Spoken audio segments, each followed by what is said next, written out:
할렐루야. 선교를 하는 데이비드 김 목사입니다. 오늘 성경이 궁금하다 제 10번째 시간입니다. 오늘은 성령 회방죄에 대해서 한번 살펴볼까 합니다. 여러분 그런 얘기 주변에서 많이 듣죠? 성령 회방죄. 간혹 가다가 어떤 분들이 그런 얘기를 합니다. 예배를 방해하거나 또는 하나님의 사역을 방해하는 사람들을 가리켜서 성령 회방죄를 당신 성령 회방죄입니다 라고 얘기할 때가 있죠. 그런데 여러분 저는 한번 여러분에게 묻고 싶어요. 성령 회방죄가 그런 죄입니까? 정말 그런 죄예요? 다시 우리 성경으로 들어가 보겠습니다. 마태복음 12장 31절 32절. 그러므로 내가 너에게 이르노니 사람에 대한 모든 죄와 모독은 사하심을 얻되 성령을 모독하는 것은 사하심을 얻지 못하겠고, 또 누구든지 말로 인자를 거역하면 사하심을 얻되 누구든지 말로 성령을 거역하면 이 세상과 오는 세상에서도 사하심을 얻지 못하리라. 할렐루야. 오늘 이 말씀을 근거로 보면은 예수님께서 그렇게 말씀하셨어요. 나를 회방하고 모독하는 것은 사하심을 얻을 수 있어. 그러나 성령을 회방하는 것은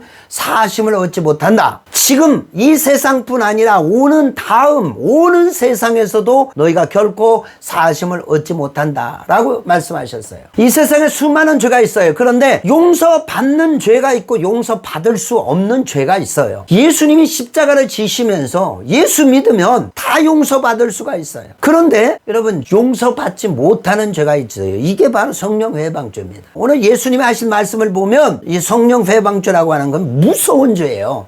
그렇기 때문에 우리가 함부로 이것을 쓸 수 없다. 그렇게 말할 수 있죠. 우리가 여기서 알 수 있는 것 첫 번째는 뭐냐? 이 성령 회방죄는 예수님을 모르는 사람들이 지을 수 없는 죄입니다. 그러니까 예를 들면 어떤 사람이 술을 먹고 와서 예배를 막 우통을 벗고 예배를 방해한다. 그럼 이런 사람들이 성령 회방죄가 될까요? 성령이 역사하는 곳에 회방하니까 그 성령 회방죄인가요? 아닙니다. 이 죄는 그런 죄가 아닙니다. 이것은 예배 방해죄죠.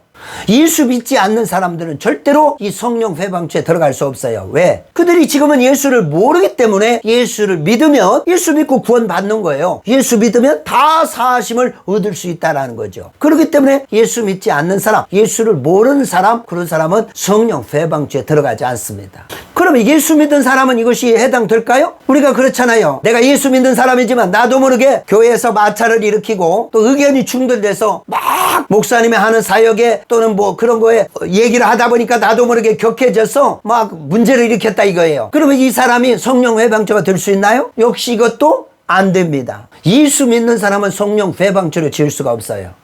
그러면 마지막으로 성령 회방죄는 그러면 누가 지을 수 있을까요? 그것을 알기 위해서는 오늘 히브리서로 가봐야 됩니다. 히브리서 6장 4절에 6절. 한 번 빛을 받고 하늘의 은사를 맛보고 성령에 참여한 바 되고 하나님의 선한 말씀과 내세의 능력을 맛보고도 타락한 자들은 다시 새롭게 하여 회개할 수 없나니 이는 그들이 하나님의 아들을 다시 십자가에 못 박아 드러내놓고 욕되게 함이라. 아멘. 그렇습니다. 한 번 비춤을 얻고 하늘의 은사도 맛보고 성령에 참여한 바 되는 사람, 이런 사람들이 성령 회방죄가 될 수가 있어요.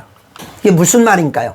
이 성령 회방죄라고 하는 것은 아주 작정하고 거역하는 죄입니다. 그러니까 이미 하나님도 알고 예수 그리스도 알고 성령도 알아요. 그런데 아주 작정하고 고의로 짓는 죄가 성령 회방죄입니다. 히브리서 10장 27절로 가보겠습니다. 우리가 진리라 하는 지식을 받은 후 짐짓 죄를 범한 즉 다시 속지 않은 제사가 없고 오직 무서운 마음으로 심판을 기다리는 것과 대적하는 자를 소멸할 맹렬한 불만 있으리라. 이미 하나님에 대한 지식을 다 알고 있는 사람이 죄를 범하면 다시 속죄가 없다. 이것은 예수를 모르는 사람은 지을 수 없습니다. 이건 성령을 모르는 사람은 지을 수 없어요. 하나님에 대해서 모르는 사람은 이 죄를 지을 수 없다라는 거죠. 요한일서 5장 16, 17절. 누구든지 형제가 사망에 이르지 아니한 죄 범하는 것을 보거든 구하라. 그러면 사망에 이르지 아니하는 범죄자들을 위하여 저희가 생명을 주시리라. 사망에 이르는 죄가 있으니 이에 대하여 나는 구하지 아니하노라. 모든 불의가 죄로 돼 사망에 이르지 아니하는 죄도 있도다. 여러 가지 죄들이 있지만 그 중에 사망에 이르는 죄도 있다라고 하는 거예요. 그래서 우리가 이 성령 회방죄라고 하는 것은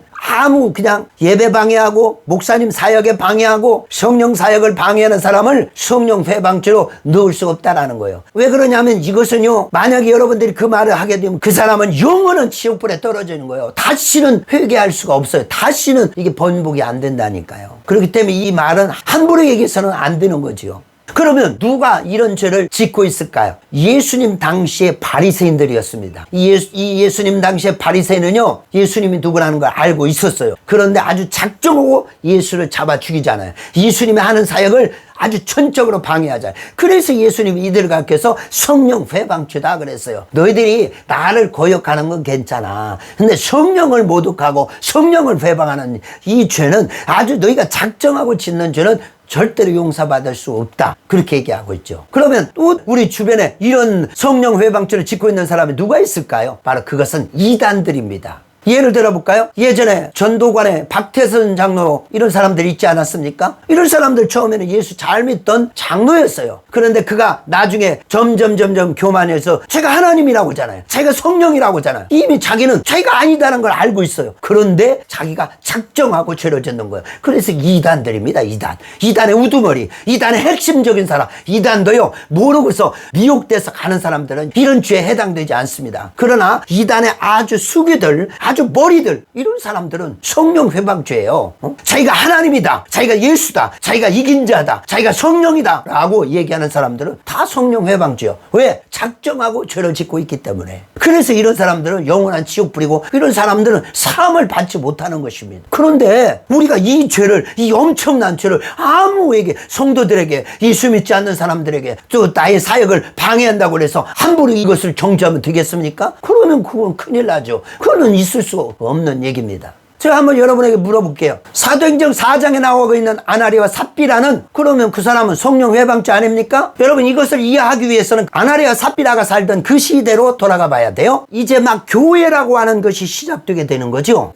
예수님이 십자가에 죽으시고 부활하셔서 이제 제자들에 의해서 주님의 이 몸낸 교회라고 하는 것이 시작되고 있어요. 그렇기 때문에 여러분, 이 교회 안에는 룰이라는 것, 이 법이라는 것이 필요한 거예요. 그래서 아나리아와 삽비라가 무슨 짓을 했을까요? 어떤 죄를 지었어요? 오늘 이 사도행전 4장의 내용을 볼 것 같으면, 이 구브루스 사람 바나바라고 하는 사람이 있었어요. 그 사람이 아주 부자였는데 이 사람은 성령 충만한 사람이었어요. 그 사람이 하나님을 제대로 만나고 나니까 자기께 필요가 없어. 그래서 자기가 가진 밭을 팔아다가 제자들의 발 앞에 둡니다. 이렇게 되니까 많은 사람들이 이 바나바를 존경하고 많은 사람들이 따르는 거예요. 그래서 교회 지도자가 돼가고, 그러니까 아나리와 삽비라가 이것을 보고 우리도 이거 한번 해보자. 그렇게 해서 어떻게 해요? 아마 그들에게 그렇게 말했을 거예요. 나도 땅을 팔아서 가지고 올 것이야. 그래 동네방네 소문 냈겠죠. 그런데 막상 그들이 땅을 팔아버리고 돈을 손에 쥐니까 욕심이 생기는 거예요. 이거 굳이 우리가 이걸 다 바칠 필요가 있나? 그래서 어떻게 해요? 땅값에 얼마를 숨기고 그걸 사도들에게 갖다 주는 거죠.